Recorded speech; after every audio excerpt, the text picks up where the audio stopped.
There's something about a railroad and something about railroading that's different from any other calling beneath the sun. Something inside a man in the way he thinks about his job and the pride he feels in his own performance. It rides the motor car across a stretch of open track with a band of men on their way to work. It stands beside them in the silent desert where the only sound is the sound of their tools and their voices. It walks with the man who works alone, marches with thousands who work together. For these are railroad people, a breed of their own, the men and women who run the railroad, working with paper, with forges, lathes, and presses, truing the wheels, tending the signals, throwing the switches, handing out supplies, helping with the baggage, serving the food, selling the tickets, building a fence, a bridge, a roadbed, using a shovel, a crane, a transit, a typewriter, making up the trains, running the trains, maintaining the trains. This is my railroad, 100,000 men and women working together to serve one purpose, to keep a railroad running.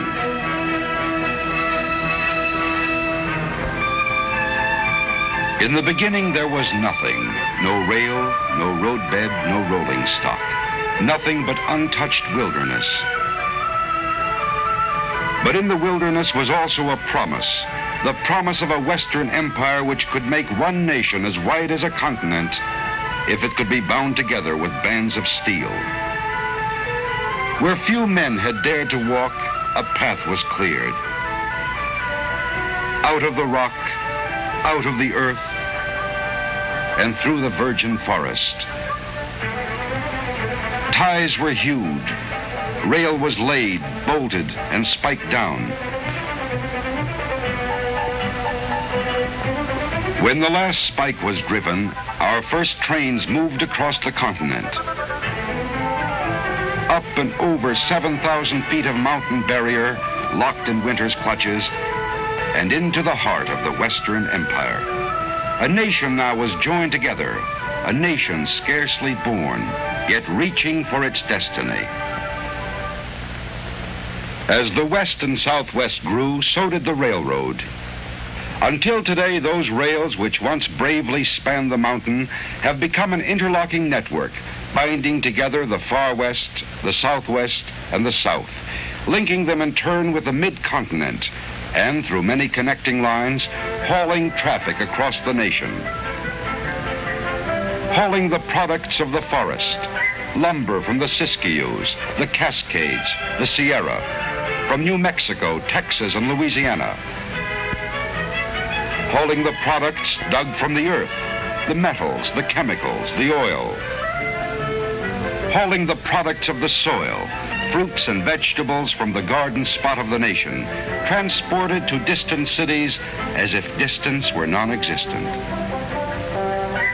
Hauling the products of the factory, fashioned into the shape of things our people need. Hauling the people of a free nation, a people free to move and travel at their will without answering to any man.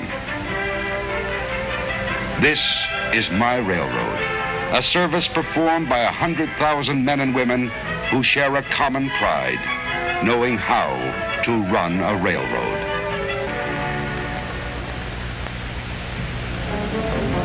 Well, railroading's quite a job, and it seems to be getting bigger all the time. All along our lines, we keep getting more people. Don't ask me where they come from, but they keep right on coming. And behind those people, we keep getting more business and industry. Each day in the last 25 years, a new industry large enough to need a rail connection has sprung up along our lines. Since the end of World War II, that rate has doubled. 2 new industries a day, turning out goods that have to be delivered to somebody, somewhere, all over the country. So it's no wonder we can't ever say a railroad's really built. We're always adding to it and always rebuilding it. For instance, as traffic increases, we keep laying bigger and heavier rail to carry the heavier loads. Replacing rail isn't a complicated job till you remember you can't hold up traffic. Our boys work it out, though. The fellows down the line pass the word along when a train's coming. We make a temporary joint, move our equipment out of the way, and the train goes right on through. It's work, and the train has to slow down a little, but traffic keeps on moving.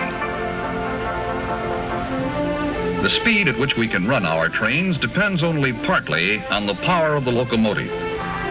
It depends even more on the weight of the rail and the curves and gradients of the track. We always try for a straight and level line. But the contours aren't always made to order. We have to fit our railroad to the contours. So when we have to build a curve, we try to make it as gentle as we can. On one stretch of track, the Tehachapi Loop, it wasn't quite so easy. We had to swing our curve all the way around, so one end of the train actually passes over the other. We have to carry passengers and freight even when there's a mountain where we want a canyon, or a canyon where we want a mountain. So we move the earth around, that's all. Cut it away from one place and fill it in another. Cut and fill. That's the basic pattern. Where a cut would be too deep, we drive a tunnel through. Where a fill would be too great, we build a trestle or viaduct to carry our trains on stilts. In order to cut across the Great Salt Lake, we had to build a trestle 12 miles long. We put a roadbed right across the water. And we engineer our bridges. Sometimes we build a small one. Sometimes we build a high one, like the Pecos River Bridge in Texas. There are more than 10,000 bridges, viaducts, and trestles on our lines. It's a lot of work to build a railroad. And the work is never done. What you build, you have to maintain. Maintaining a railroad takes a lot of material. Our supply trains are always on the move, carrying that material to every point in the system. It takes a lot of equipment, and some of it very technical, like the rail detector car, which can see right inside the steel rails, looking for flaws no human eye could ever see. But mostly, maintaining a railroad takes a lot of men, and those men have to know their jobs. When the weather's fine and the sun is out, it isn't too difficult. But when the weather changes, the job gets a little more complicated.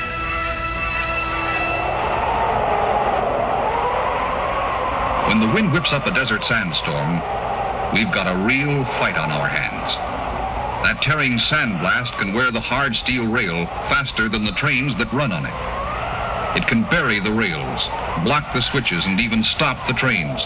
So, our men must fight it. This is no easy way to make a living, but railroad men can take it, working as steadily as the wind itself, for as long as the wind keeps blowing.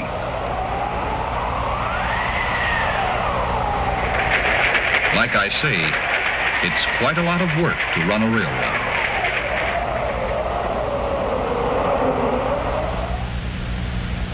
Who are these people who run the railroad, who keep the railroad running?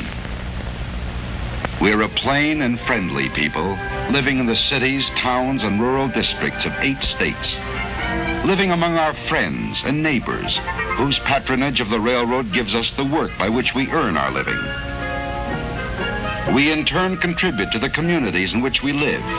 We pay our taxes, take an active part in community life, and buy from merchants up and down the streets of 1,000 towns. We're members of clubs, women's clubs and service clubs, and members of sports clubs too, both as players and as spectators. We all have fun, don't we, Bub? Yes, we're a plain and friendly people, we who run the railroad. We who run the railroad in sun and storm, in summer and in winter, in order to carry the people and the products of a nation, so that one man may exchange his goods with other men, and they in turn with him, in the working pattern of a free economy. We haul a lot of stuff, all right, but getting it to the right place at the right time isn't just a matter of hooking a lot of cars together and running them over the line. Every train has to be made up according to a carefully worked out plan. So naturally, we think our end of the job in the railroad yards is an important part of railroading, because that's where the trains are put together. All along the line, cars come into these yards to be routed and rerouted to their destinations. In the yards, we sort them and shuffle the individual cars into new trains. Some will go north, others south or east or west. In the most modern yards, it works like this. The engineer of the switch engine pushes the cars up the slope of a man-made little hill we call the hump. When the yardman pulls the coupling pin, the car rolls by itself down an easy grade. To see that it doesn't roll too fast, the operator in the first tower sets a control.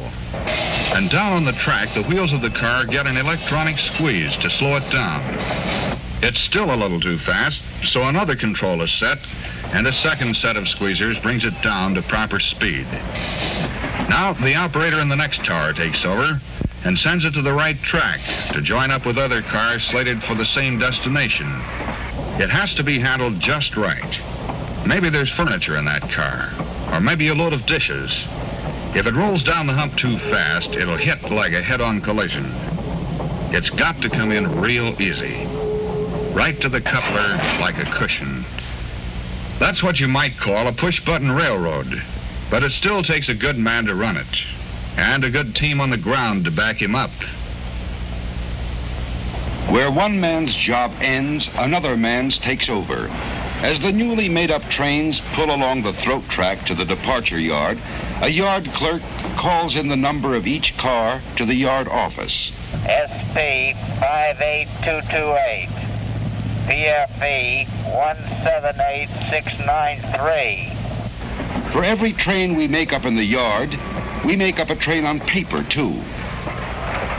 By keeping a record of their movements, we know where any shipment is anywhere along our lines at any time. On automatic machines, we cut a card for every car in every train. The cards are routed through other machines that automatically cut teletype tapes and dispatch a copy of each card to as many as 60 different offices which may be interested in the train. Later, at junction points across the continent, the progress of each car will again be teletyped ahead. With the aid of automatic equipment and electronics, railroading today has become a science. Yet all that these mechanical marvels can really accomplish is to help good men do their jobs better. The engineer in the cab can pick up his phone and, thanks to shortwave radio, talk with the conductor in the caboose a mile away as easily as if they were sitting side by side. The conductor works from wheel reports, which, once made up by hand, are now made up by machine.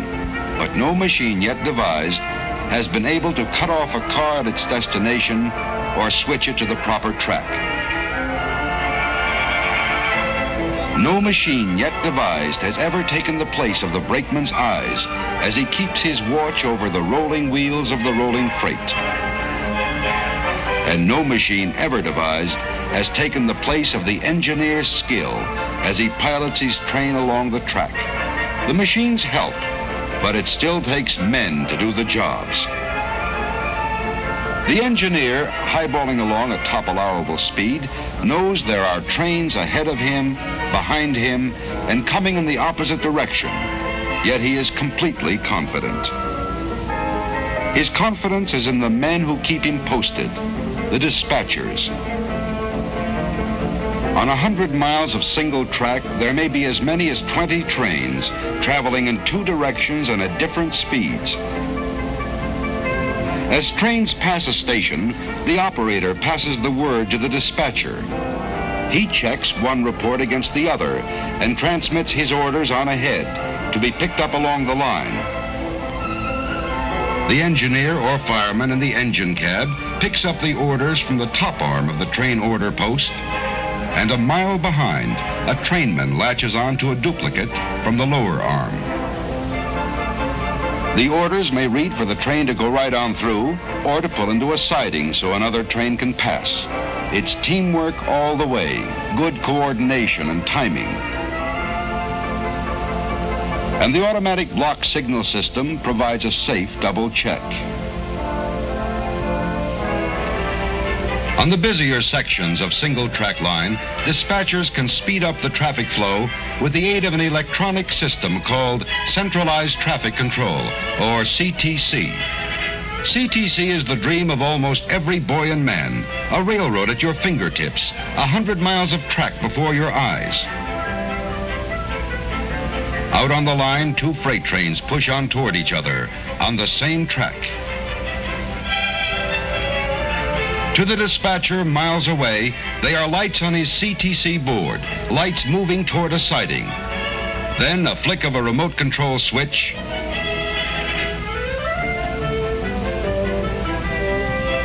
one freight takes the siding, the other train keeps right on rolling. With the positive control of CTC, the dispatcher's judgment cuts down delays at sidings, and often he can time his meets so perfectly that neither train must stop. Yes, behind the men who run the trains are many men who help to keep them running. No man works alone, for each man's work depends on others' work. Others like the shopmen. The modern conception of maintenance is to locate trouble before it happens and then keep it from happening. Shopmen call it progressive maintenance. Every locomotive, steam or diesel, passenger or freight, is checked and serviced after every run. A laboratory man can take a tiny thimbleful of lubricating oil from a diesel and turn that oil into a truth serum, which reveals the personal secrets of the locomotive. Trouble foreseen is trouble stopped before it happens. What might have developed into a major overhaul becomes a routine minor repair to a delicate engine or a set of rugged wheels. Wheels wear out of true from the steady grind of steady use. Shopmen can true up the wheels without even taking them off the engine. It takes quite a machine to handle the job and quite a man to handle the machine. Give men with know-how the tools and machines, and there is no limit to the precision work they can turn out, from maintaining engines to rebuilding the cars those engines pull. To the men in the shops, like those at Houston, Texas, rebuilding cars is an everyday story. One by one, old wooden cars are dismantled, marched through the shop assembly line, and transformed into all steel cars better than before. Yes, it's the shopmen who keep them rolling. We couldn't provide good service to our passengers and shippers if it weren't for these men that passengers and shippers never see.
To a passenger, the railroad is a ticket home or a ticket to adventure, to new scenes passing by the window or to places well remembered. The charm and romance of the South. The majestic sweep of the great Southwest.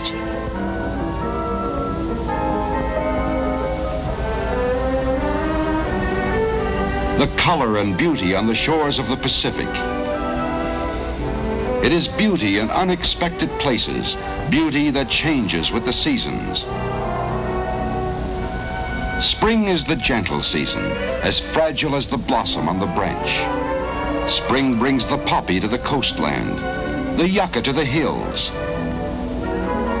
Along Louisiana bayous, soft colors light the water hyacinth. The year turns and the summer sun lies hot upon the land.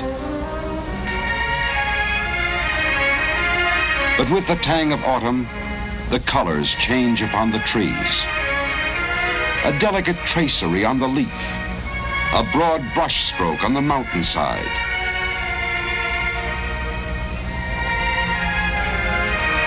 The season of the burning bush gives way to the season of the silver mantle. Winter brings the silent snow, the muffled brook, the bough beneath its crystal burden.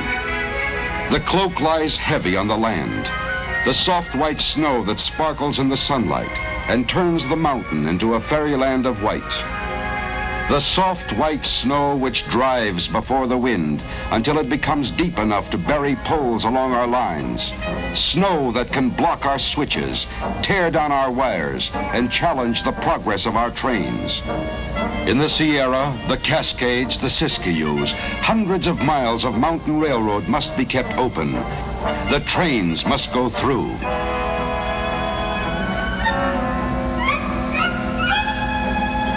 When a new storm blows into the Sierra, you can be sure of just one thing. A battle is about to begin. A battle fought by man's mind as well as muscle, by a powerful and complex organization that has gained skill and knowledge through the years. As the storm bears down upon us, the power of the railroad is mobilized to meet it. Extra crews are called to duty. Track crews, train and engine crews, crews for the snow fighting equipment, railroad men who are mountain men, men who have fought snow all their working lives.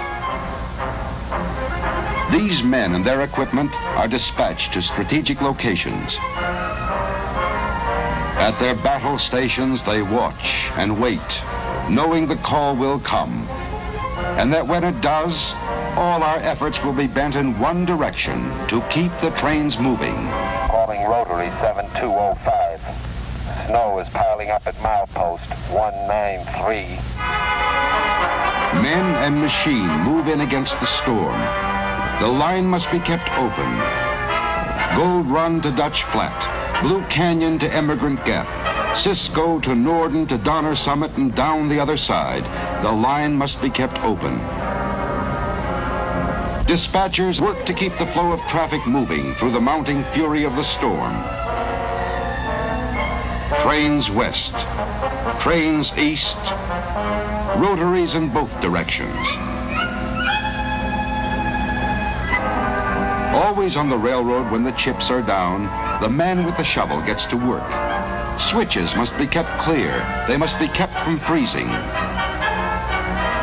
The trains must keep moving. Somewhere on the mountain, a wire is down. A slender wire that holds the battle line together. We fall back on our radio, but we need that wire. When the break is located by radar, a man goes out to mend it. Now fixing it becomes a personal matter between one man and the storm.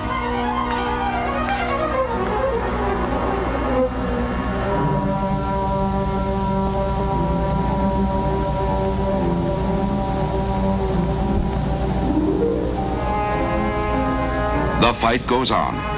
If the storm won't quit, then neither will we. When the blind white fury smothers our attack, there's only one way to beat it: outlast it. Sometimes when the going gets tough enough, we may have to yield a little, to surrender one track to the storm and concentrate all our work and all our equipment to keep the other track open. So we do. We put our backs into it, we keep on punching, and the trains keep rolling through.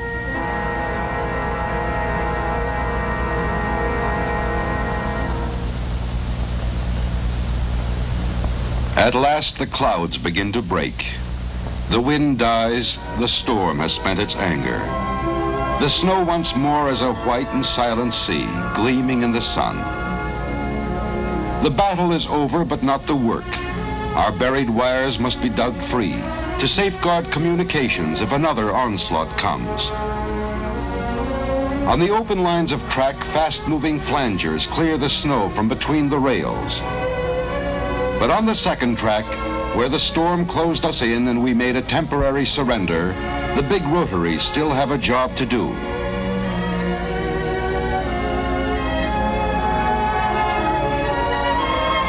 The path carved open by the rotaries is then widened by the spreaders. We can push a little when we set our minds to it. Move over, snow. We've got a railroad here, and the men who know how to run it. This is my railroad, and I'm proud of it. You can tell what railroaders are made of when the going gets really tough. Summer and in winter, in order to carry the people and the products of a nation. For a railroad is more than roadbed and rolling stock, more than yards and shops and offices. A railroad is railroad people.